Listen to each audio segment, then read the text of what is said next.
Миний бие бол үндэсний бөхөө одоо үндэснийгээ спортоор хичээлдэг энэ залууга намайг Бадам Санбуугийн ган хуй гэдэг. Нэрнээс нь эхлээд миний ганц хоёр зүйл ярмаар санагдаад байна. Туулын хурдны зам гэдэг. Хурдны зам гэдэг чинь хот хооронд холбодог 80 км-с доош явж болдгоо асар хурдтай явдаг. Эдийн засгийн хувьд өр өгөөжтэй тийм замыг хэлдэг болохоос 32 км дахиад дуусчдаг тийм хурдны зам гэж энэ дэлхийд байхгүй хаа баг би тэгж бодож байна. Тэгэд хурдны зам гэдэг бол угаасаа үндслээр буруу нэгдүгээрт. Хоёрдугаарт энийг туулын голыг одоо устгах зам гүүр гэж яриул одоо илүү ойлгомжтой болох байх. Нэгдүгээрт.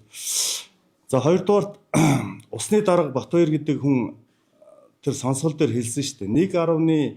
1.3-аас 1.8 градустай 13-аас 25 метрийн гүнтэй ийм бетоныг 2556 ширхэг бетоныг одоо туулын татварт байршуулна гэж хэлсэн шүү дээ. Тэгэхээр одоо тэр хүн худлаа яриад байгаа мó, үний яриад байгаа мó гэдгийг та нар сэтгүүлчд өөрсдөө очиод асуух хэрэгтэй. Үнэхээр ийм 2500 тэр бетоныг туулын татварт судлахад эн чинь сүрэл болох нь хүнд ч ойлгомжтой шүү дээ.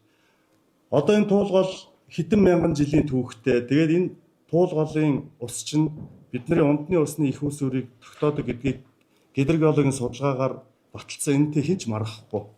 Тэгээд тэр доор нь байдаг тэр шаварлаг давхар сэвсгэр хурдс тэр гой байгалийн байгууламжийг тэр чигээр нь сүйтгэж ингэж хийх гэж байгаа ч одоо.